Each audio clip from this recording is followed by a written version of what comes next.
Good evening and welcome to Anatomy of a Business, a discussion of the businesses that serve our community, focusing on their challenges and their successes. I'm Bud Myers from the Virginia Breeze Broadcasting Company, and joining me is the CEO of the BBB of Central Virginia, Barry Moore. Barry, this program that you have started, I think, is a wonderful way for people to be involved in the BBB. You know, but it is amazing. I mean, it's not me. It's a group of people. We have conversations. I think we're all good listeners. You have helped me immensely put this program together. It's unique. And, you know, with our guest here today, he's a board member, and I appreciate his service as he's helping, 42 counties, businesses start with trust. And we're unique. We're the only ones of a kind. But what I want this podcast and this conversation to be is a part of his advertising, that he can slice and dice this 30 minutes and take parts of it, put it on YouTube, put it on his emails, his website, and use it for advertising to distinctly show clients how he's different than everybody else. So thank you.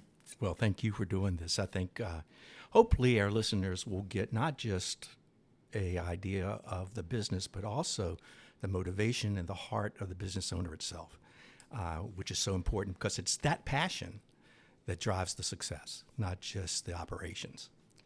So today, our guest is Jay Mann of Amada Senior Care. How do you do? How are you doing? Well, thank you. Glad to be here. Good. Jay, I have to tell you, this particular interview is very personal to me, from the fact that having gone through so many family members that have, one was early onset Alzheimer's, which we had to take care of for 17 years. Wow. And then also going through the last processes all the way up through the end of life with so many of our relatives. Sure. And what you find out is all good intentions aside, you find out that it's just an overwhelming part of your life. It absolutely can be, and we see it in so many different situations. And you usually attack it too late. Oftentimes, yes. And what we try to do is we want to be the advocate to help share information throughout the community so people can be more prepared as that time comes. But so often things don't happen until a compelling event makes them concerned about a particular issue. But the more you can enforce, bring in more information to be able to make better decisions. As far as future planning, it just makes a lot more sense to people. But you have to know where those resources are, and that's where we come in. Exactly. And it's usually something that has happened. Right. Most of all, the fall. Sure. Right? That's that right. fall happens, and then things just begin to deteriorate. That's right. But the one thing that most people don't realize is that the extension of quality of life That's right. comes in where you have contact. Right. Right? And so there's no real thought about that piece of it, which is really life extension. That's right. Well, I think so often when I first started Amada Senior Care about 10 years ago, I had come from a world where I was working in cancer research, cancer diagnostics, and it was very personal to me. And I knew that what we were doing meant something, that it helped people in a certain way. And I wanted to take that same sense of purpose into Amada. And that's, by and large, we've done that. But my mind has been, has opened up so much more because I started to understand more about what people were going through, and and that there was such a void or a chasm of information. And so the things that people don't think to consider, the financial piece is obviously a big piece of it, but even where to go to get the type of care that they need. When you look at the healthcare and as a big picture, there are so many segments to it. Right. Right. And so it can be overwhelming. What if just if kids are close to their when kids are close to their parents, and they might live far away, or they might even live across town, but they're so involved with their own families and their jobs and their life, but they want to make sure that mom and dad are safe at home. There are various options for them, but they don't know what that might be. Exactly. And when you're living today in a 3-generational household, you're strapped with way too many problems. Oh, that's right. So it's important for this. So I want to start first into sort of your story. Sure. and you were vice president of national sales. That's right. I can relate to that. And I know what that kind of job is. That's right. A lot of travel It was. and a lot of press and flesh. That's right. Okay. But corporate restraint. Mm-hmm. And so I guess my question is, what happened? Yeah. What was your motivation Sure. to shred the corporate role? Yeah. No. Great question, and I'm happy to open up about that. I think my whole career I had wanted to own my own business, but I was never the idea guy. I was usually the person that was put in position to make it happen and to execute. Sort of the front spokesman. Yeah, and galvanizing teams and achieving goals, and that was great experience. Like I said, it was a sense of purpose. But I always wanted to own my own company. I just didn't know what that looked like. But having been in cancer research, cancer diagnostics, I was approached by. Was that Definians? So there were two companies that were in that space. There was Aperio, which had scanners that would scan pathology images at microscope quality resolution. Okay. And then once that technology was proven, I went to Definians, where Definians actually had the image analysis software that could quantify. Tissue. Yeah. Okay. Yeah. And so we worked with the. We worked primarily. Definians worked with the pharmaceutical companies that in drug discovery and then drug safety and then clinical trials. So, just to go to that, you were Virginia Tech, right? That's right. Okay, in business. That's right. How do you put yourself as a generalist in a very specific? It's a long series, a long and winding road, but it actually kind of goes back to when I was in college. I took a year off. I went out to Colorado and I ski bummed in Breckenridge. And along the way, while I was there, I met the people that founded a medical supply and equipment distribution company, that's how I got my start. And that's a good story too. But we'll spare the listeners that one. But that got my foot in the door in the medical field, in healthcare. But what was interesting, and I did that for about 8.5 years, where I was selling medical supplies and equipment to doctors' offices, which made me a generalist. And so I knew a little bit about a lot of things. And then as my career progressed, I had an opportunity to work for Abbott Laboratories, where I worked in the big equipment, hospital laboratory equipment, and that further helped in my development, my understanding. I think that what I do now in terms of serving our community through healthcare is a culmination of everything that I've done. Absolutely. Whether it's calling on physician offices, hospitals, laboratories, university medical centers, these are all spaces where I've worked, and it kind of puts us in a position where I can understand the patients a little bit more from having the different influences. Different perspective altogether.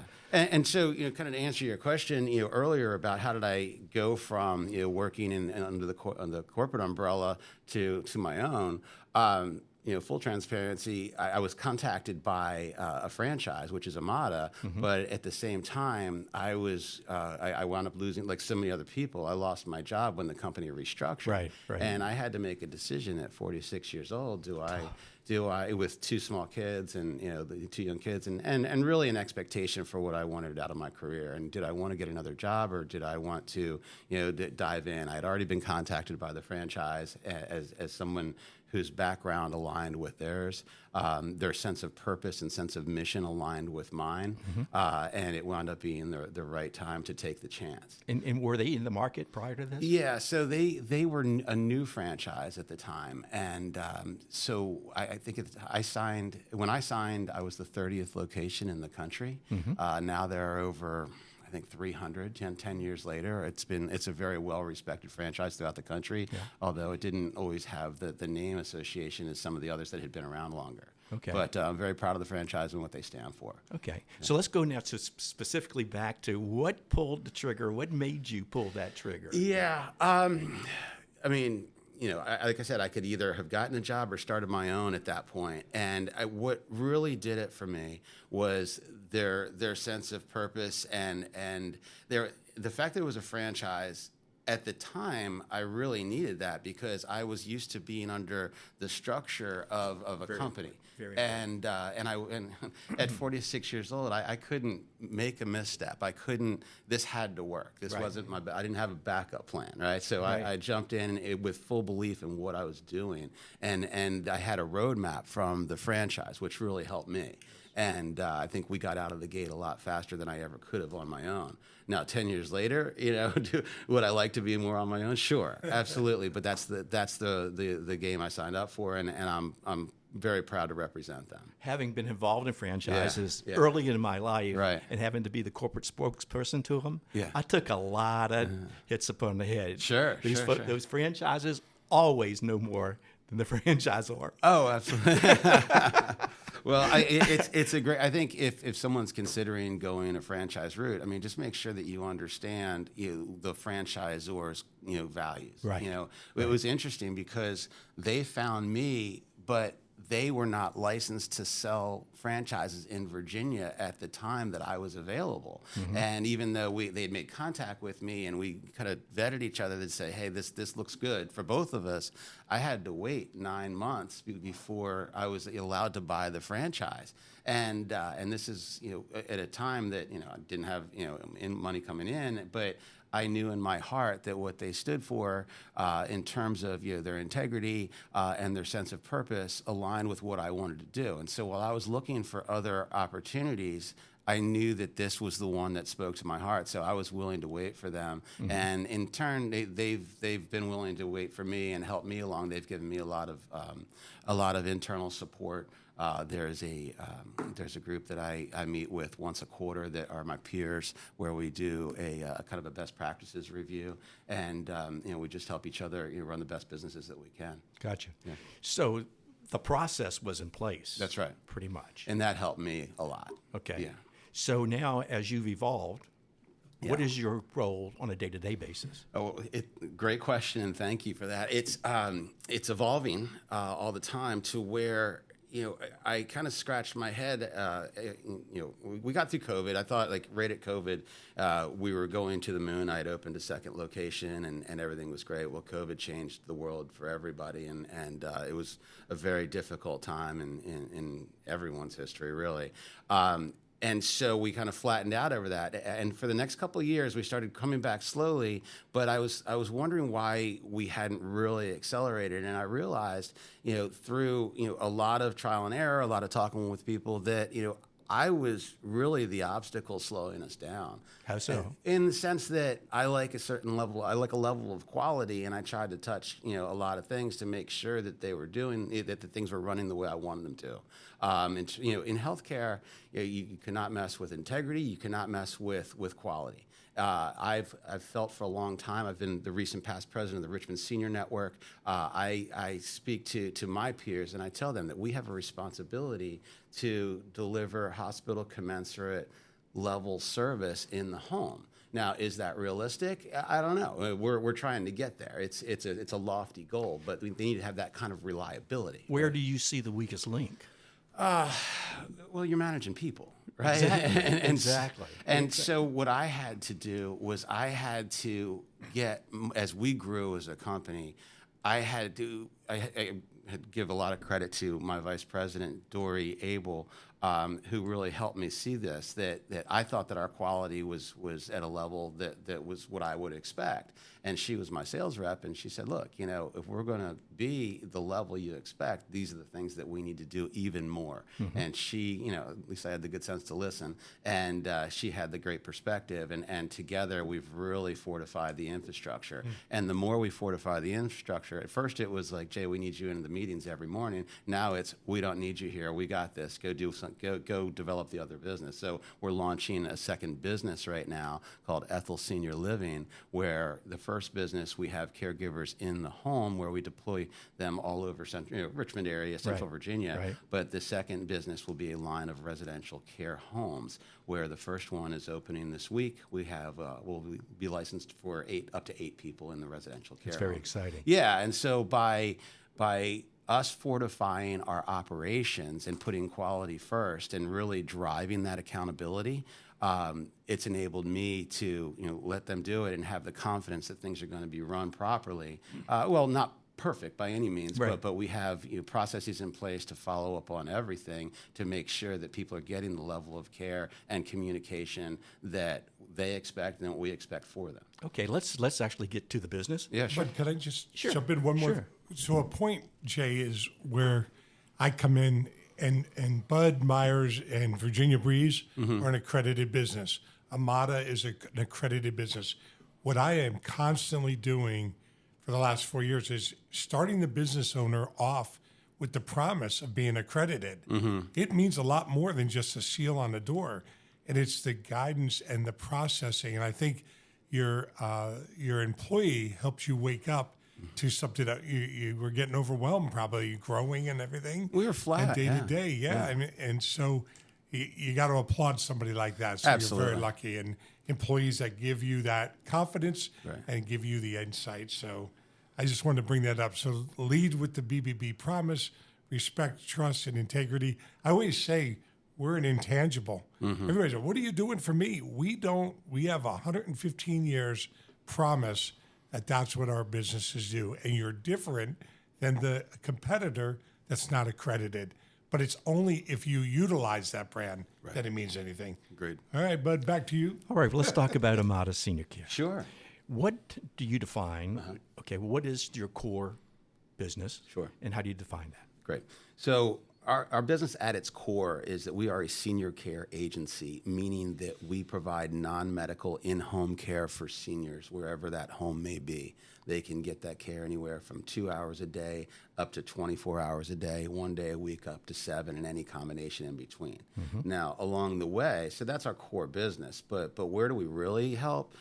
We help hopefully kind of calm the waters in very difficult times. We'd love to help people at earlier stages because, like you said earlier, we want to keep people safe in their homes or Right. and help improve that quality of life, right? And that quality of life, we can't stop the aging process, but and what I've learned in 35 plus years of healthcare is that the best you can do for people is obviously respect them, give them the integrity of the level of care and compassion and kindness that they deserve.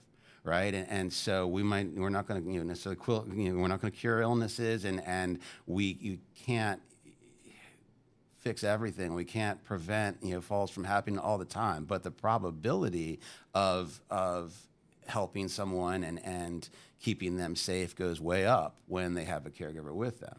And again, I think a lot of times people think that if you're going to get care at home, it has to be full-time care, but that's not necessarily the case. Exactly. You can get it just for a couple hours a day. And most people can't afford it. Right. And so that's the other piece of it. So we help with provide certified caregivers that are all accountable to us. They're all W-2 employees of ours.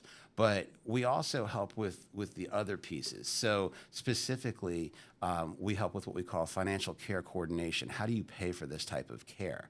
A lot of time, and we lead with long-term care insurance. So we are experts at understanding long-term care insurance. We don't sell it, but we help them. We help the families.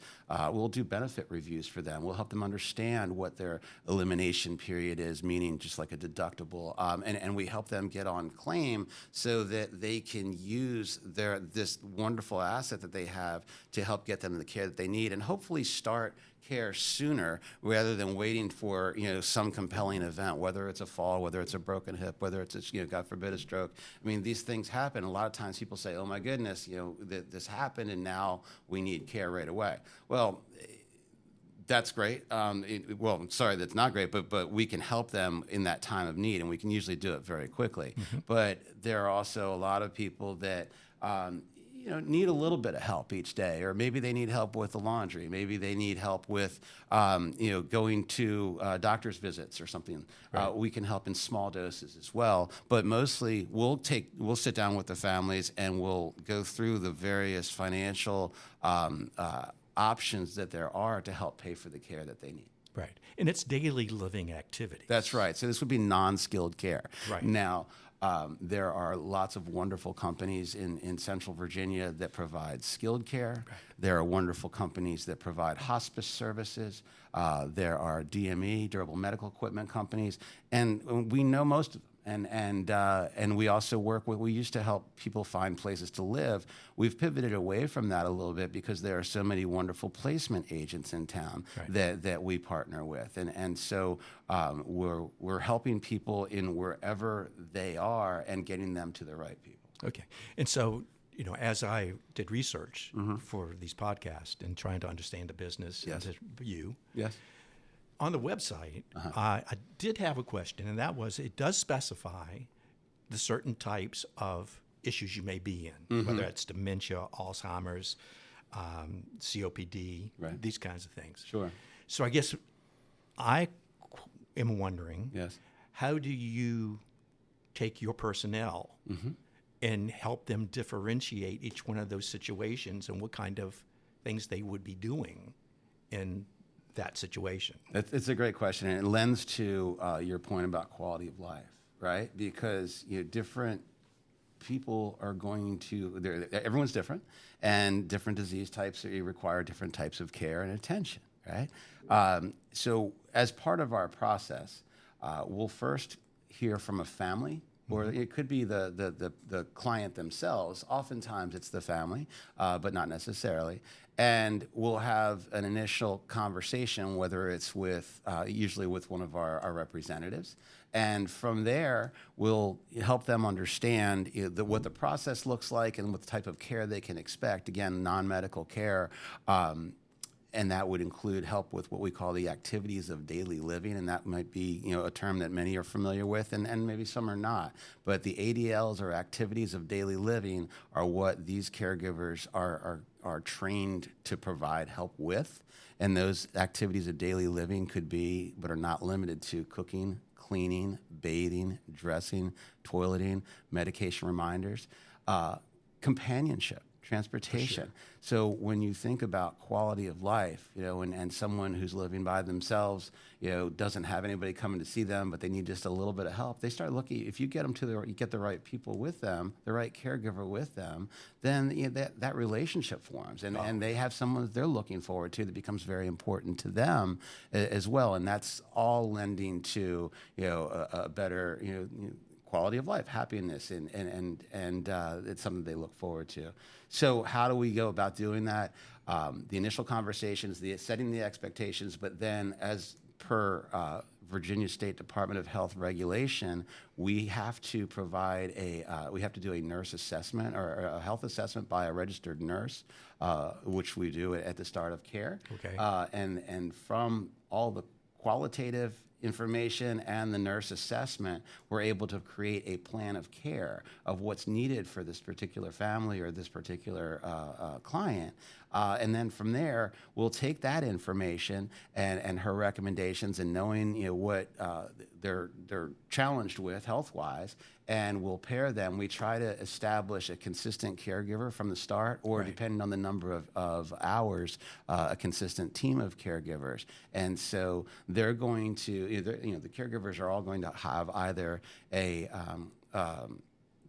CNA, which is a certified nursing assistant, or a PCA, personal care attendant certificate. So they'll all have a base level of skills, and then there's different levels of experience. But they'll all have dementia training. They'll all have training on different disease types, and so they're knowing through the care plan and their experience and their training what might be best to help with this particular issue. You're trying to establish your own difference as a business. Right. So how do you establish that philosophy or get those people, your people, indoctrinated into that philosophy? It's interesting. Way back when I was in college and I went to school for business, we would do these case studies on how to build companies. And one of the first things that you had to do was you had to establish the core values and the mission statements for these companies, right? And when you're a kid in college, you do it and you regurgitate it, right? You own your own business and you realize how right they were and how important, how imperative it is to, for your company to understand its mission and for the people in it to embody the core values that you see straight. And so these core values and this dedication to our clients' well-being is part of the core values of the company. And so we do this through orientation. We train through orientation. We train through through the expectation and our through setting the expectation and our own internal communications. And so we are also following up with the caregivers before each new case, and so they have an understanding of what's to be expected. But then there's a lot of communication ongoing. Many years ago, I was interviewed on the news here, and the question was, how do you find good quality care for seniors in the Richmond area? Because there had been some kind of issue in one of the assisted living communities. And I said, look, there are a lot of great companies in this area that are here to help, are in place to provide value and assistance to people. Now, there's no one answer, right? So healthcare is a dynamic space. It changes, weekly, daily, sometimes hourly. Right. And so the best thing that we can do is have a great communication with all the types, with all the different sources of help, right? So whether it's the family, whether it's the family's physician, whether it's us, whether it's the hospice company, our caregivers know to communicate with the office if they're seeing anything. And I've seen it time and time again. Like they'll notice a bed sore that's improved, that's gotten worse. Right. They'll notice a change in behavior.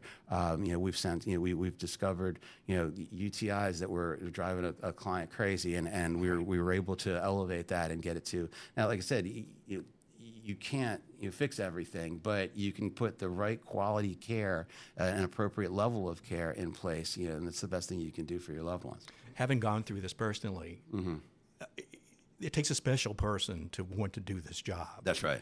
And the good ones are totally committed. But there's always an issue. Something could happen. That's right. What is your quality control system? How do you monitor that? That's another great question. It's something that's very salient to our industry because, again, you're working with people. And, we got into this business because of our concern for doing the right thing by others, but it's also a business, and you have to run it responsibly. And one of the things that we did that really helped us tremendously was we went from having weekly meetings about our business to morning stand-ups, just like in a hospital. So every single morning, our entire staff meets to review what we call our KPIs, our key performance indices. And so it's a measure of our business and each of the pieces that matter to us. How many, were there any issues last night? Were there any? How many people do we have? How many shifts do we have? And were there any concerns that we have from the night before? We're jumping on them right away. We're also projecting the week before, and there's I won't bore the audience with all the different KPIs that we look at, but it's a measure of quality checks that we do every single day. This also goes and with people, you expect the best out of people, but sometimes what if somebody's late? What if somebody calls out last minute? We can't have that. Right. All right? These people are expecting us. They have jobs to go to, or they're looking forward to somebody. I'm not saying that it never happens. Right. But we try to anticipate things that happen. We keep people on call, and we pay people to be on call for call outs. We have someone that we have on salary during the week to be able to, because we know that life happens, right. And we need to be ahead of that because everyone needs to be. If we commit to them, then we have to be there. So just stepping aside, you are not doing that on a day-to-day basis. What are the key elements or the key numbers that you look at from a standpoint of your profitability, your sales numbers, your calls? What do you look at? It's different for each department. I'm pretty happy that at the 10-year mark, or 11, we're in our 11th year, that we have enough different departments that we can have different KPIs for each department, right? Mm-hmm. So I've got a scheduling team, and the scheduling team is responsible for making sure that Every single case is covered with a consistent caregiver, and that's being managed regularly. I have a team that's in recruiting. We try to hire. We have a goal of hiring 5 new caregivers a week. Okay. We try to retain those caregivers. We want this to be a great place to work. What is that turnover rate? It's got to be fairly significant. At one point, it was close to like 50%. That's what I was thinking. Yeah, but we've gotten it down. We're very specific about the types of people that we're hiring, and it doesn't mean that it's an exact science. No, right? but it's a burnout situation. But, we got better when we went back to, and then this goes way back like 8-9 years now. But we got better when we recognized that we needed to hire to our core values and understand what those core values were. And so we look for those core values in the people that we hire, and we're very transparent about that. And we say, look, we recognize, work-life balance. We know that you have, commitments outside of work, which we respect, whether it's your family, whether it's your faith. And we try to work in an environment where everything is balanced. Mm-hmm. But if you commit to something, then we need you to do what you say you're going to do. And then, if that doesn't happen, then they have as my football coach used to say in high school, you have the opportunity to come after practice and run some more. The one thing to wrap it up, and Bud, you can wrap it up for us, but great conversation, great learning from Amada. Find you at bbb.org. You are different. Imagine sending people into your home and not checking them out. Right. That's what bbb.org is. We vet the reviews, the complaints, unlike the other for-profit companies. We're a nonprofit. But if you want to wrap it up. Yeah, let's wrap it up with just the one thing. There's people out there listening to this podcast, and they're going, they've always wanted to pull the trigger. Right. They've always said, I'd screw the corporate world. Right. Right? What advice do you have to those people? I would say that at this point in the game, I couldn't see running my career any different way, and so I think the juice is worth the squeeze. But I will say that it is not to be taken lightly. I would say that you need to understand your sense of risk. And you need to be very disciplined. And I've had to learn, the hard way along the way. I've had really good things happen. I've had challenging things happen, and it's how you respond to it. It is not easy, but it is eminently worthwhile. In my sense, I had the big job where I was flying all over the world at one point, and that was very meaningful to me, but it doesn't even compare to the sense of fulfillment that I have and gratitude that I have in working in our community. Being a member of the board of the Better Business Bureau is very salient to me as well. It's very connected to me in terms of our mission and spreading an awareness of the healthcare industry and the integrity and the good companies that you can find in it. So that it all is working out in the sense that I'm very pleased with what we're doing. I feel like we're in the right place, doing the right thing, but we can always be better, and we're going to continue to strive to do that. As far as getting into owning your own company, I think it's great, but not everybody is willing to take that risk. Jay, I want to thank you for taking the time today to be with us. Yes, thank you. If you're out there and there is a time in your life where you need to strap on having to deal with this type of situation, you certainly want to be careful.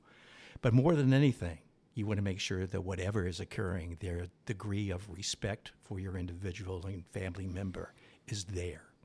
I can tell you from personal experience that no matter the name, how big that name is, how big the organization is, there are going to be challenges with them. That's right. And the best thing you can do is find someone that you can trust, that you can communicate with, and is local. Right. That can help you when you have your problem. Agreed. Jay, thanks so much for being with us.